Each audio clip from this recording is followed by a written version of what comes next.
Oi, pessoal, tudo bem? Sejam bem-vindos ao segundo episódio do Entre Mães e hoje eu trouxe uma convidada muito especial. Vanessa, seja bem-vinda ao nosso podcast. Obrigada. Agradeço muito você aceitar o nosso convite, né? Honra. E a gente se conheceu graças ao primeiro episódio, Sim. né? Que eu fiz o podcast, publiquei no Instagram. E aí você me seguiu e eu acabei conhecendo um pouquinho a sua história. Sim. E para começar esse podcast, eu queria perguntar para você quem que é você? Quem que é a Vanessa? Como que é a sua história? Tá. Então é um prazer estar aqui, né? Foi uma honra receber o convite. Eu vi lá o Dr. Marcelo, e o Dr. Marcelo é um médico que eu admiro muito. Então eu falei, quero assistir esse podcast. E foi por isso que eu resolvi seguir o Entre Mães. Achei muito legal também a ideia. Parabéns pela iniciativa. Bom, a Vanessa é hoje uma mulher de 40 anos, mãe de três crianças, gêmeos, o Antônio e o Joaquim e a Aurora. Os três são de fertilização in vitro. Então, sou esposa também, né? E sou presidente da ONG Gestar. Vanessa, você comentou, né, que os três vieram de FIV. A gente Sim. estava até conversando um pouquinho antes de começar que você fez a fertilização num momento que não era... Ninguém conhecia... Não é que ninguém conhecia, grande parte das pessoas não conheciam. Sim, ainda era pouco falado, né? Eu acho, assim, ainda hoje é um assunto não muito falado, não muito propagado, mas em 2016, 17 mais precisamente, foi quando eu fiz a fertilização, era ainda menos, né? Então, realmente era Tanto que quando eu precisei da fertilização, eu fui buscar enlouquecidamente, assim, sobre informações. Já tinha ouvido falar, mas muito vagamente. E eu queria saber como era o processo, o que era, né, exatamente, assim. Acho que isso passa por toda mulher que precisa passar por uma FIV, passa por esse processo, né, de conhecer o processo. E foi aí que a minha vida se encontrou com com o mundo da reprodução assistida. E como foi para você chegar na fertilização, né? Foi difícil, porque eu sempre tive um planejamento na minha mente de que eu sempre quis ser mãe. Então, ser ou não ser mãe sempre foi algo muito certo para mim, desde sempre. Nunca existiu uma dúvida, será que eu quero ser mãe? Não, eu sempre tive esse desejo. Então, na minha cabeça, eu casaria e algum tempo depois eu engravidaria e tava tudo bem, né? Mas não foi assim que aconteceu. Então, eu casei em 2013, novembro de 2013. Como eu já tinha 29 anos, em começo de 2014 a gente começou a tentar. E eu imaginei que no primeiro, segundo, terceiro mês eu estaria grávida, mas não aconteceu. Então, começaram os negativos, né? E junto com os negativos, as frustrações, os sofrimentos. Foi um ano tentando, de forma natural, sem buscar nenhum tipo de ajuda. E depois de um ano, como eu já vinha num processo de pesquisa sobre qual é o tempo normal para se engravidar, né? Quando completou um ano, eu falei, não, a gente precisa procurar pelo menos uma consulta médica, né? Fazer alguns exames para ver, investigar. E foi aí o nosso primeiro contato com especialistas da área de reprodução humana, no começo de 2015. Fizemos, acho que como todo mundo também, uma bateria de exames. Num primeiro momento não apareceu nada. A gente fez alguns ciclos de coito programado, que também não deram certo. E o tempo foi passando e eu fui ficando cada vez mais frustrada, mais ansiosa, mais decepcionada, assim, com Acho que com o medo situação, aparece, né? Na verdade, o medo do desconhecido. Exato. E acho que começa a aparecer também o medo no sentido, meu Deus, e se eu nunca engravidar, né? Eu acho que esse medo fica muito latente, assim, conforme o tempo vai passando. E aí chegou um momento que meu marido falou, eu não quero mais. Eu não quero mais médicos, eu não quero mais tratamentos, eu quero parar. E neste momento, meu mundo caiu, assim, porque enquanto a gente tava buscando auxílio médico, eu tava triste, tava frustrada, mas parece que mentalmente, na minha cabeça, eu estava fazendo alguma coisa de diferente. Quando ele falou, eu não quero mais, eu quero dar um tempo, eu pensei, meu Deus, agora... Como é que vai ser, né? Agora acabou, né? Porque o que eu vou fazer? E eu entrei num sofrimento muito profundo, assim. Era muito difícil pra mim. Todo mês eu achava que estava grávida, eu tinha atraso menstrual, eu fazia testes de gravidez, aí eu fazia de farmácia, dava negativo, eu não acreditava, parecia que eu queria me enganar, né? Aí eu ia fazer de sangue, dava negativa, eu entrava naquela tristeza profunda. Então foi um tempo muito sombrio, assim, da minha vida. E eu sou cristã, eu acredito muito em Deus. E nesse tempo eu me aproximei muito de Deus, porque era a única pessoa, digamos, que eu podia... Sim, que eu via que eu podia falar tudo que estava dentro do meu coração. Porque por mais que meu marido seja um marido muito amigo, companheiro, próximo, que entende, ele nunca me julgou de forma nenhuma, mas eu também não queria mais jogar tudo isso nele, assim, né? Ele já sabia que eu tava sofrendo. E ele tava sofrendo também, de certa forma, Com certeza. Né? Por me ver sofrendo, principalmente. Então, eu conversava muito com Deus. E até que um dia, eu lembro até hoje que nos convidaram para um almoço de domingo, assim, e eu falei, eu não tenho condição de ir. Porque eu não fazia outra coisa que não chorar. A minha vida era chorar. E aí eu falei, Deus, eu preciso ficar, né? E eu falei pro Eduardo, que é o meu marido, falei, vai você pra distrair e tal. E ele foi. E eu fiquei. E nesse dia eu tive uma experiência muito grande, assim, com Deus.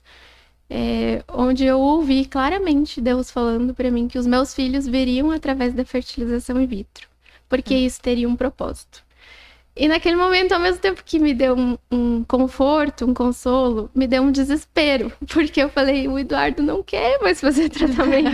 Imagina!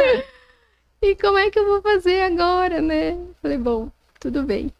E o tempo foi passando e eu fui pesquisando. Eu falei, bom, vou pesquisar então sobre a FIV, sobre como acontece, o que é, né?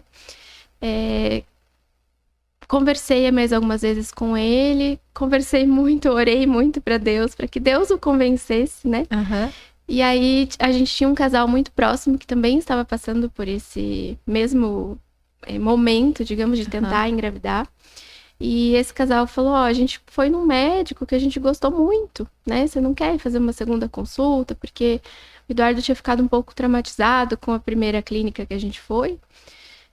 E aí eu comentei com ele falou, vamos fazer uma consulta, né? Não custa. E naquele momento já abriu, assim, meu Deus, vai dar certo. A minha esperança voltou totalmente. E foi então que a gente conheceu o Dr. Ricardo Beck, que foi com quem a gente realmente fez a nossa fertilização. Ele investigou muito mais do que a gente já tinha investigado. Legal. Foi quando eu descobri a endometriose, né, que eu tenho endometriose, que era muito provavelmente a causa da infertilidade. Sim. Porque até aquele momento a gente não tinha uma causa, né, a gente tinha meio que sido diagnosticado com ISCA, fertilidade sem causa aparente, mas, né, como falam hoje eu sei muito mais, assim, falam que a grande maioria dos casais que são diagnosticados com ISCA não tem efetivamente ISCA, né, alguma coisinha sempre tem. E esse foi o nosso caso, então eu tenho uma endometriose, operei, tentamos mais 6 meses de forma natural, não veio, e aí o doutor Ricardo falou, olha, agora é só a fertilização. Nesse momento, por mais que eu já soubesse de muita coisa, por mais que eu já tivesse uma convicção, eu falo que é como se o chão se abrisse embaixo dos pés, assim, porque você pensa no no valor, no custo do tratamento, você pensa em quantas vezes você vai precisar fazer para dar certo, né? Porque quando você vai pro Google fazer as pesquisas... sempre as piores. Porque o tratamento é horrível, você fica louca por causa dos hormônios. Exato. Aí você vê gente que fez 10, 11, 12 vezes e não deu certo. Então começa a vir tudo isso na mente. E aí eu me desesperei, assim, novamente, né? O Eduardo falou, não, fica tranquila, se der, a gente dá um jeito, vai fazer quantas vezes forem necessárias. Nesse momento ele já estava aceitando um pouco melhor. Mas a gente tem o escritório de advocacia. E aí eu pensei, não, eu tenho uma doença, o plano de saúde deveria pagar o meu tratamento, né? E fomos atrás de pesquisar mais sobre isso. Na época, isso em 2016, então há muito tempo atrás. Na época não tinha nenhuma decisão no Paraná favorável. A gente encontrou alguma coisa em São Paulo, mas ainda era pouca coisa. Mas decidimos tentar, né? E aí voltamos no Dr. Ricardo e falamos, olha, a gente vai tentar na justiça e tal. O senhor pode fornecer o laudo do meu caso, né? Do nosso caso, do relatório e tal. E ele falou, posso. Mas eu já tive pacientes que tentaram e não conseguiram, e é mais uma frustração. Ele falou, eu tô muito preocupado com você, com o teu emocional, você já tá muito frustrada, né? Eu falei, não, mas eu quero tentar.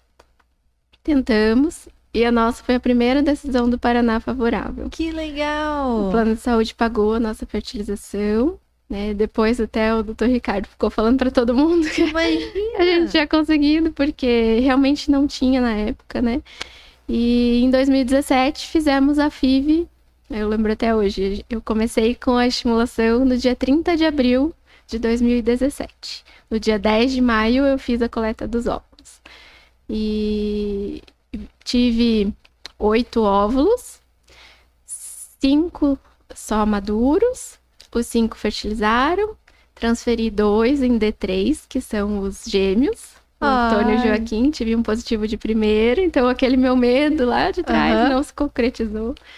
Fiquei com 3 embriões congelados, 3 blastocistos. E ali começou a nossa família, eu falo, né? E foi, assim, uma alegria imensa.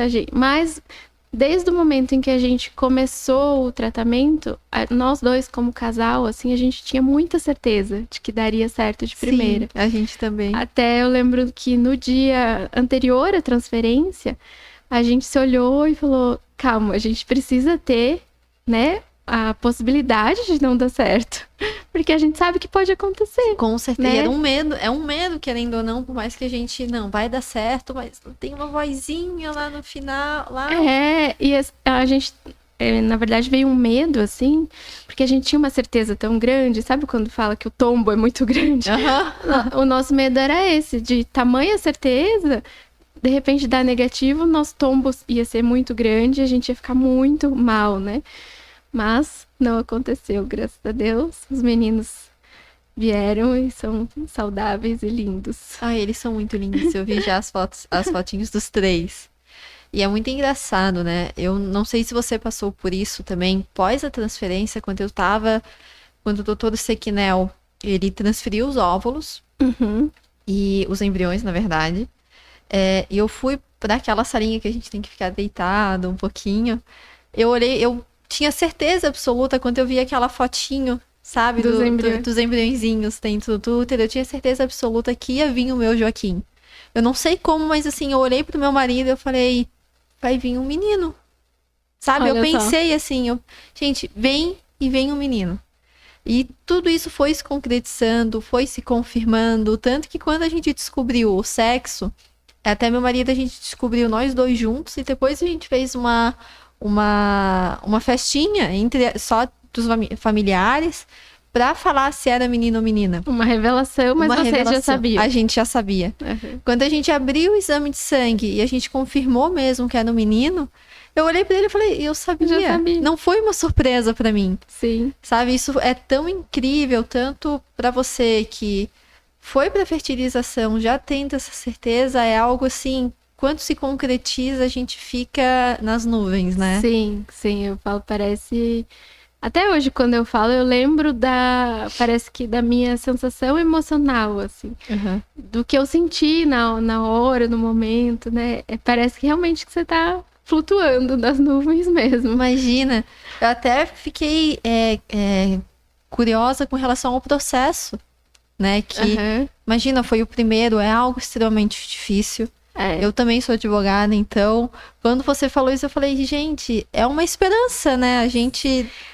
Hoje, depois disso, né? Depois do nosso processo, do tanto que o Dr. Ricardo falou, a gente teve muita procura no escritório por pacientes dele mesmo, né? Que ele acabava indicando. Então, a gente tem muitos bebês que nasceram de processos. Mas, em 2020, o STJ veio com uma decisão dizendo que os planos não são obrigados a pagar fertilização in vitro. Puxa. E isso, de certa forma, fechou as portas, né?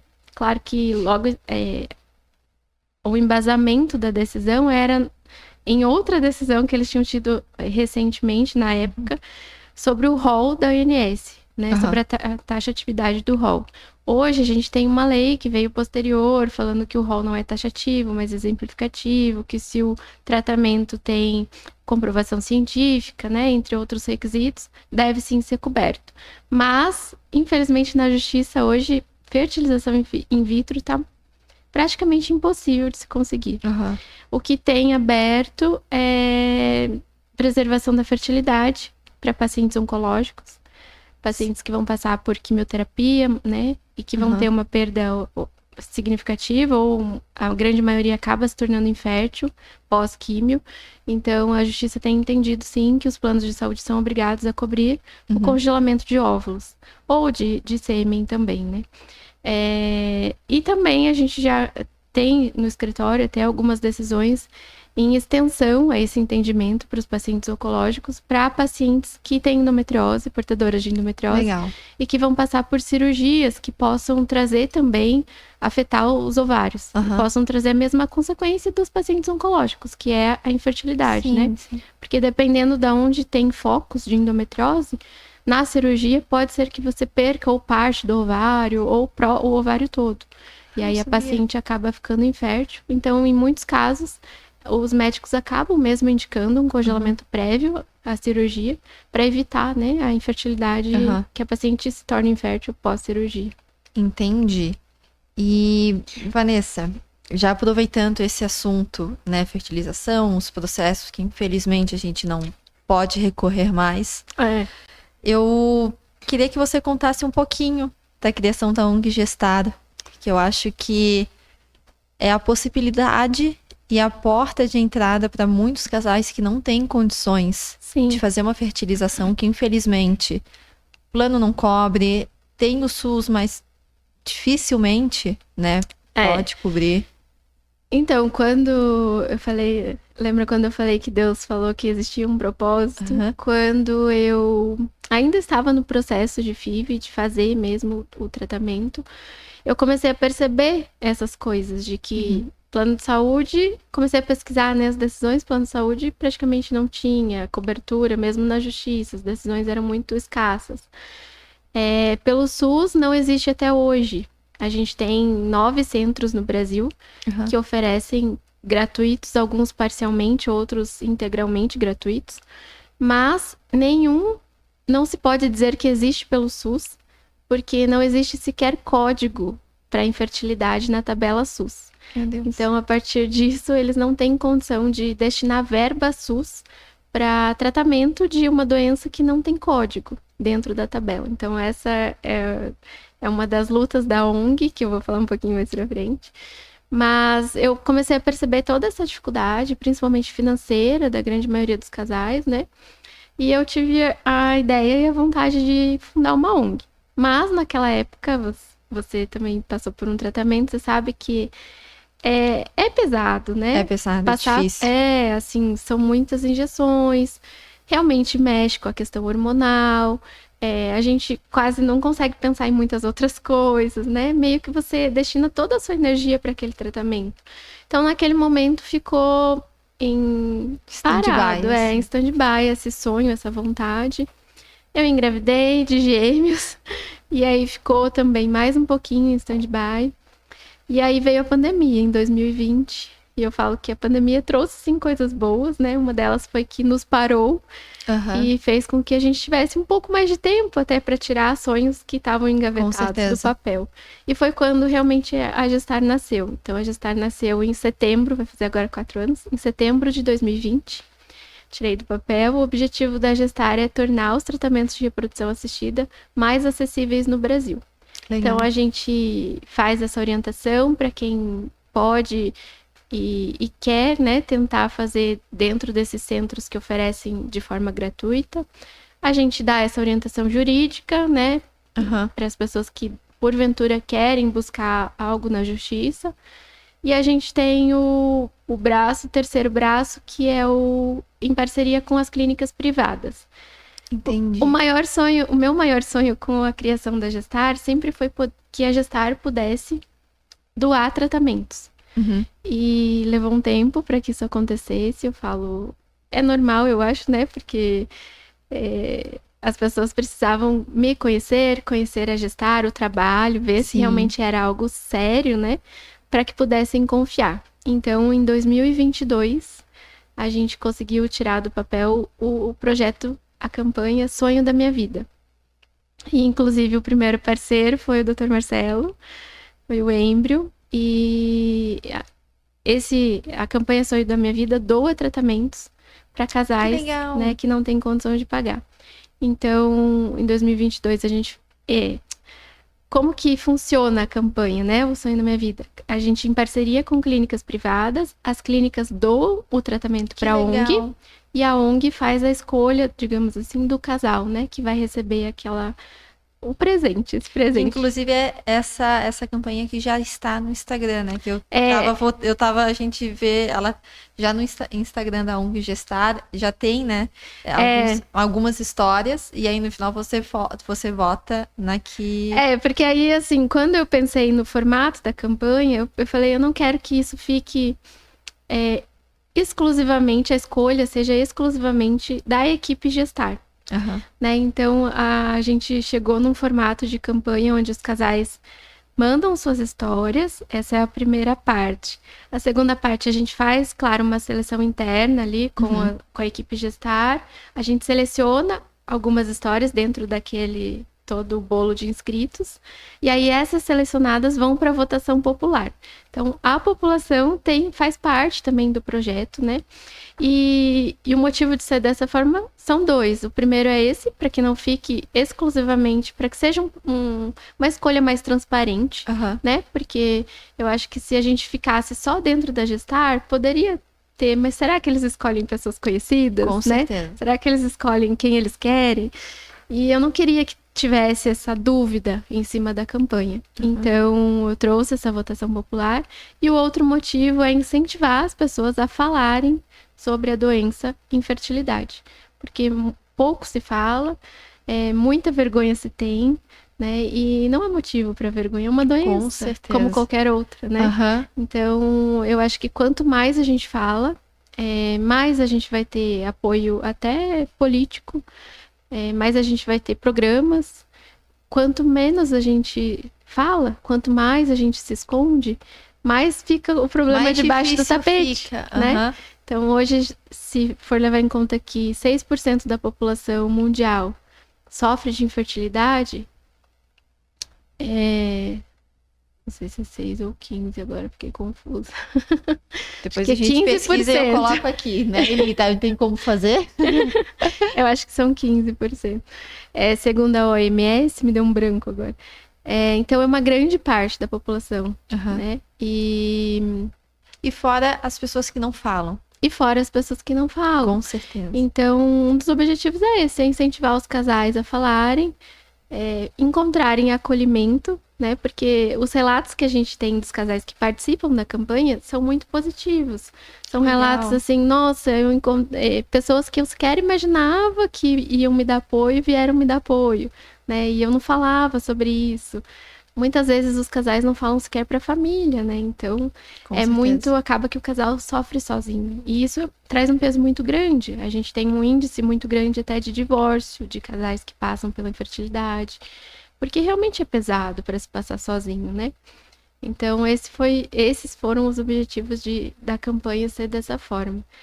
E aí, então, começou em 2022, a gente teve o primeiro casal ganhador, a gente tem o primeiro bebê gestar, que é a Eloá. A Eloá tá com 7 meses. Ai, e ela é Deus. dessa primeira campanha de 2022. Eles demoraram um pouquinho para conseguir fazer, né? Até ajustar todas as coisas. Mas estão aí com a Eloá nos braços. Ai. E desde então a gente tem feito algumas campanhas por ano. A gente está na 7ª edição. Então nós temos grávidas de gêmeos. Nós temos grávidas de bebê único também.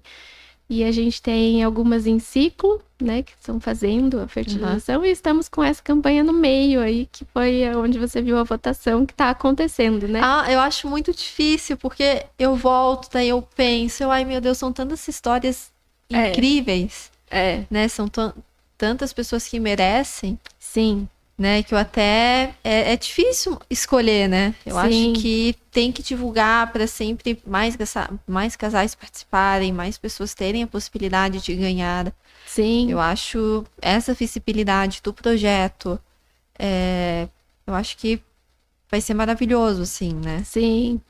E a gente tem daí parcerias com clínicas no Brasil todo hoje. Que legal. Então a gente tem em Curitiba, em São Paulo. A gente já teve edição em Curitiba, em São Paulo, em Brasília, em Minas e em Aracaju. Nossa! E agora a gente tá em São Paulo de novo. Então abriu, assim, uma possibilidade muito grande de realmente atender, digamos, entre aspas, né? Dentro das possibilidades, dentro das limitações, mas atender o Brasil todo. Que legal! E, Vanessa, uma dúvida que me apareceu. Não sei se muitos casais têm eles fazem um ciclo, né? E eles não conseguem de primeira. Como que funciona? Eles continuam tentando a segunda? Como que... Então, pela campanha Sonho da Minha Vida, eles têm direito a uma tentativa. A gente tem também parcerias com clínicas privadas para descontos, né, nos tratamentos. Então, acaso não dê certo e eles queiram tentar mais uma vez, eles podem fazer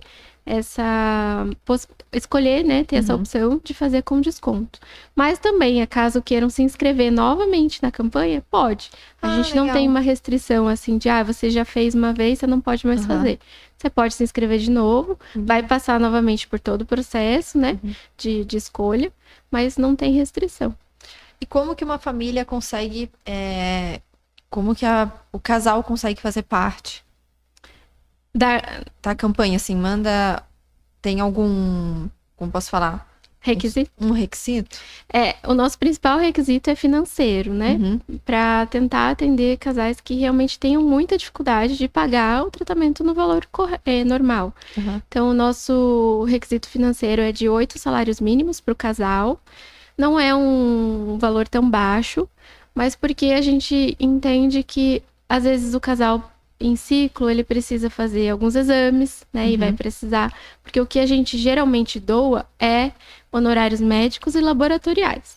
Então, os próprios medicamentos, o casal vai ter que arcar com o custo. Entendi. E os exames também.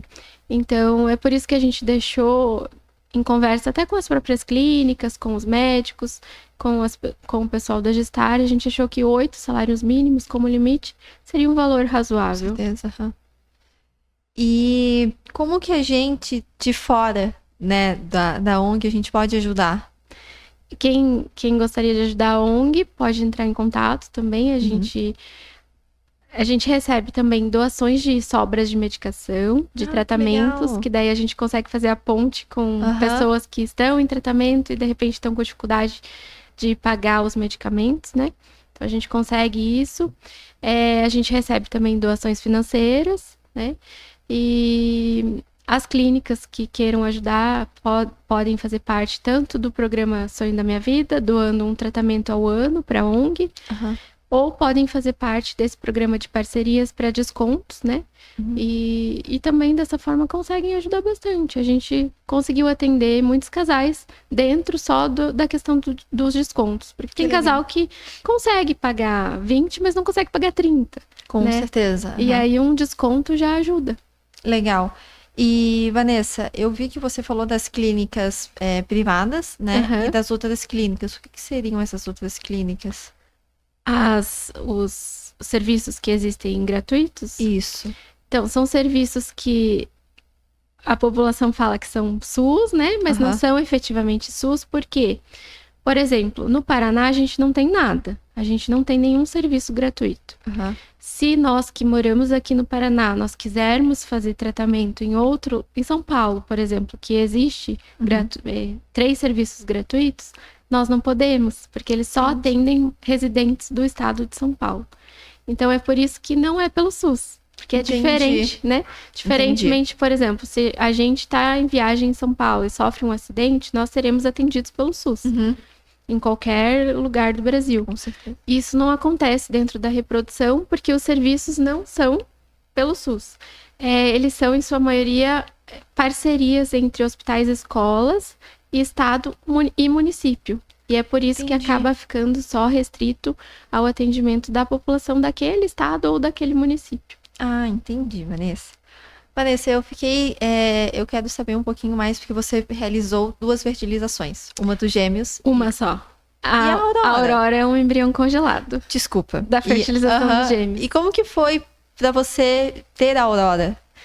Então, foi difícil, digamos assim, de aceitar, porque quando eu tive os gêmeos, os gêmeos já estavam com 2, 3 anos, eu tinha 3 embriões, a gente, como casal, não queria descartar, não queríamos doar para outro casal, não queríamos doar para pesquisa, então começou uma conversa, assim, e agora? O que a gente vai fazer, né, com os embriões? E, ao mesmo tempo, a gente, lá atrás, quando a gente teve a direção de Deus de fazer fertilização in vitro, a gente sempre teve também uma promessa de ter uma menina. E veio, na primeira transferência, vieram 2 meninos. Tanto que, assim como você, quando eu transferi, eu pensei, eu tenho certeza que um é menina. Mas não, nesse momento eu estava enganada. E quando eu eu não fiz sexagem, esperei pra fazer ecografia. Quando eu fiz ecografia, o médico falou, são 2 meninos. Eu fiquei, meu Deus, e a menina? Cadê? Tenho certeza que são 2 meninos. Então, mas ao mesmo tempo, eu estava feliz, realizada e tranquila com os meninos, com os meus gêmeos, né? E eu, particularmente, não queria ter mais filhos, assim, porque eu já tinha realizado meu sonho, os meninos já estavam saindo daquela fase mais crítica. A gente teve no meio tempo ali um diagnóstico deles de autismo, então demanda um pouco mais, né, de trabalho.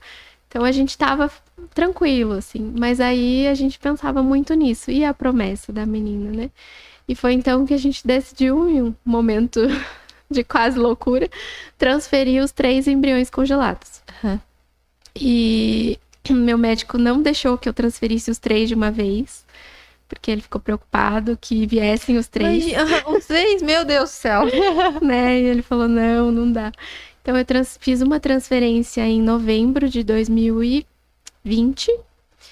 de um embrião, deu negativo. Então eu tive um negativo de transferência, que também é bem ruim, né? Por mais que, assim, como eu falei, eu já tinha filho, eu já estava satisfeita, mas foi difícil, assim, o negativo. E aí, em dezembro, eu transferi os outros 2 e veio a Aurora. Ai.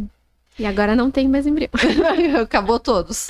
Mas, surpreendentemente, em abril, eu acho, março ou abril do ano passado, depois de todo esse tempo de tentativas lá atrás, depois dos médicos dizerem que lá atrás, que eu não engravidaria naturalmente, minha chance de engravidar naturalmente era de 1%, eu engravidei naturalmente. Acabei perdendo, sofri um aborto, também foi muito difícil. Imagina. Assim, também é um luto inexplicável, uma dor inexplicável. Mas fui surpreendida por uma gravidez natural e falo que eu sempre tento olhar algumas coisas boas, mesmo em meio às dores, né? E eu vejo um cuidado especial de Deus comigo, mesmo nesse período tão crítico que foi, que eu sempre tive o sonho de ver um teste de farmácia positivar. Tanto que quando eu fiz o exame de sangue dos meninos pós-FIV, né? E deu positivo, eu corri na farmácia e comprei um teste porque eu queria ver ele positivar. Mas não foi igual, eu queria ter a surpresa, sabe? E eu vejo esse cuidado de Deus comigo nesse dia, porque foi realmente, assim, uma surpresa. Eu tava até numa live, tipo, agora, assim, tava um negócio... Deus. E aí, conversando com um médico, era uma live com um médico de reprodução, e ele falando muitas coisas, e aí eu me toquei, falei, nossa, minha menstruação tá atrasada. Eu tô com esses sintomas. E eu tava me sentindo meio tonta, assim, falei, nossa, tô meio tonta. Aí até mandei uma mensagem pro meu marido, falei, acho que eu tô grávida, minha menstruação tá atrasada. Ele, você tá de bobeira, não sei o quê. Eu falei, não, eu vou passar a comprar um teste de farmácia. Passei, cheguei em casa, positivou em menos de um minuto. E foi tão... assim... aquela surpresa. Reconfortante, sabe? Parecia que eu precisava daquilo. Né? De toda a minha história que eu tive, parecia que faltou esse pedaço, né? E eu digo que o meu bebê anjinho veio pra isso. Pra ressignificar essa parte da minha história que tinha ficado, assim, esquecida lá atrás. Mas que era um sonho. Então, eu agradeço pelo tempo que ele esteve conosco. Falo que para sempre, né, vai ter um lugarzinho especial no meu coração. Sou e serei para sempre mãe de 4, mas acho que cumpriu a sua missão. Veio já com a missãozinha cumprida. Até me emocionei. Vanessa, e você comentou sobre um dos seus filhos que tem autismo. Os dois, os gêmeos. Os dois? Os gêmeos foram diagnosticados autistas com 2 anos. E como é que foi? Eu acho que é um ponto importante a gente tocar, né? Sim. Até pra dar visibilidade a isso também. Eu falo que, assim, eu acho que mãe sempre sabe, né? Mesmo antes do diagnóstico, parecia que algo dentro de mim já sabia. Então, pra mim não foi uma surpresa. Mas foi difícil, porque enquanto você tem só uma suspeita, é uma coisa. A partir do momento que você tem uma certeza, né, é totalmente diferente. E apesar deles serem crianças, terem desenvolvido bem, estarem desenvolvendo bem, mas eles têm suas peculiaridades, né? A gente passou por tempos muito difíceis, principalmente quando eles eram menores. Um dos gêmeos tinha algumas reações mais agressivas, assim, né? E isso nos fez passar por muitos, até traumas, eu falo, porque as pessoas, na grande maioria, não entendem. Então, às vezes, numa disputa de brinquedo, até acabava gerando uma grande confusão. A gente perdeu muitos amigos por causa disso. A grande maioria das pessoas acabam se afastando mesmo, né? E a gente vê, assim, sente na pele que o preconceito ele existe, é real e é palpável. Com certeza. Eu falo que uma das minhas maiores dores depois da infertilidade foi em relação a eles, porque eles são meus filhos. Eu falo que eles são filhos ansiados, porque eles são mais do que desejados. Eles foram, a gente teve uma batalha pelos nossos filhos. Sim, foi uma batalha muito grande. E existia realmente uma ânsia, assim, não era nem um desejo, mas era uma ânsia, uma necessidade, era uma coisa, assim. Então, eu sei que os filhos são especiais para todas as mães, todos os pais, mas parece que eles são mais, né? E quando eles chegaram na idade escolar, eu visitei mais de 10 escolas. E eu liguei para mais um tanto de escola. E quando eu dizia que eles eram autistas, a vaga que existia 1 minuto atrás já não tinha mais. Meu Deus! A diretora da escola não me mostrava a escola. Falava que, aqui eu acho que é muito longe pra você. Acho melhor você procurar uma escola mais perto da sua casa. Meu Deus, Vanessa. E chegaram a chamar a gente, pediram pra levá-los, né, numa reunião. Nos colocaram, eu, meu marido e eles, numa salinha pra observá-los. Então, naquele momento eu senti, assim, como se meus filhos fossem bichos, sabe? E eles não são, eles são crianças. Só crianças.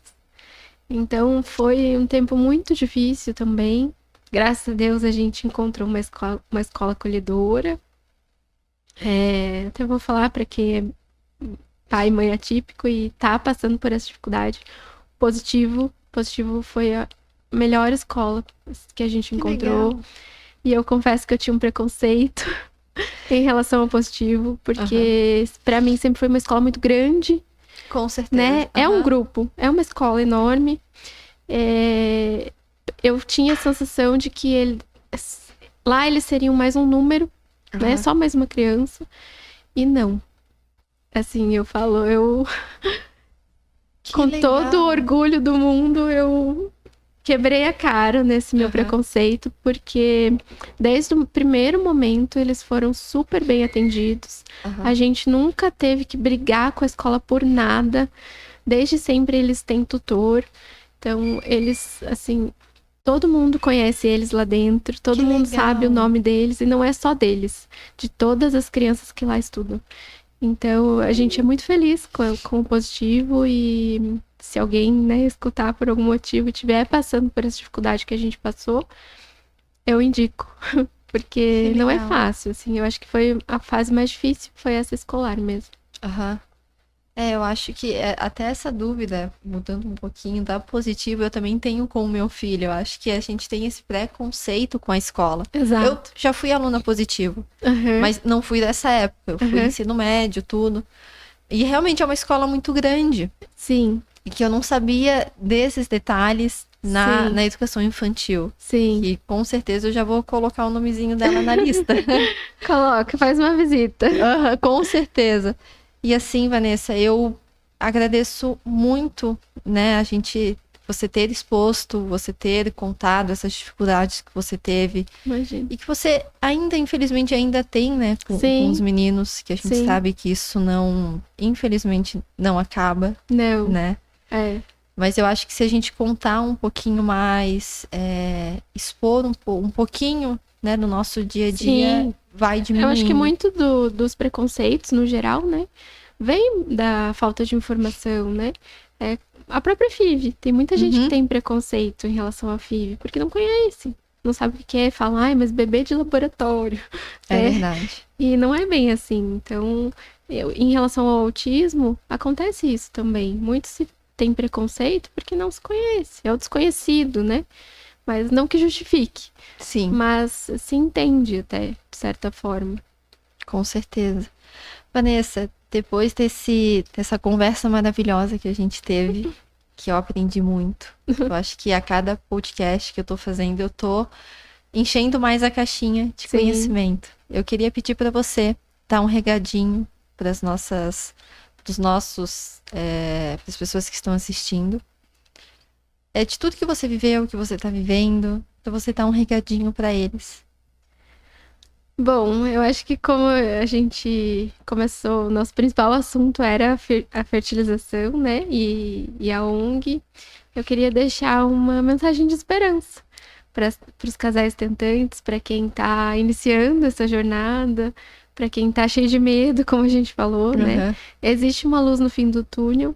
Ainda que o caminho seja, às vezes, tortuoso, longo, cheio de pedras, mas existe uma luz, né? E eu acho que é importante os casais se apoiarem. Eu acho que isso é muito importante, como a gente falou, né? Buscarem, sim, o apoio de pessoas que confiem, né? Que ambos confiem, para dividir esse peso. Eu acho que falar faz muito bem, falar tem um poder de cura. Então, tudo aquilo que você está vivendo ali no turbilhão do tratamento, ou até antes do tratamento, faz bem dividir com alguém. Eu até falo muito sobre a necessidade de ser acompanhado até por psicólogo, né? Sim. Até na ONG a gente tem grupo de apoio com uma psicóloga, acontece uma vez no mês, de forma gratuita. Para quem estiver participando por esse tratamento e não tiver condição de pagar, né? Uma psicóloga a gente fornece. O grupo é em grupo mesmo, né? Não são atendimentos individuais, mas eu acho que a questão de ser em grupo já ajuda muito. Ajuda muito, porque divide-se a experiência, né? Às vezes o que você tá passando é a mesma coisa que eu tô passando. Com certeza. Então isso ajuda muito as mulheres, elas têm nos dado um bom feedback em relação a isso. Que legal. E eu acho que é isso. Esperança e não desistir, né? Acho que é uma luta muito grande, a gente tem vontade de desistir por muitas e muitas vezes. Mas como eu falei, para mim, e eu acredito que para a grande maioria das tentantes, era uma necessidade, parecia que era uma necessidade biológica que eu tinha de ser mãe, de gestar mesmo, de gerar. Porque eu cheguei até a ouvir, né? Ai, mas tanta criança por aí, por que não adota? Eu acho que isso é meio comum, né? Não, eu acho que todas as tentantes já ouviram isso. Ah, espera mais um pouquinho, você é muito nova, tenha calma. É muito... Já é comum pra gente que já passou por isso. Então, mas não ouçam as vozes erradas, busquem e ouçam vozes corretas. Não desistam e fica aqui a esperança. E fica a gestar também. A gestar é um lugar de acolhimento, de esperança. É um lugar que tem como objetivo ser um lugar seguro, né? Nem que seja só para que elas mandem mensagem e a gente converse um pouquinho.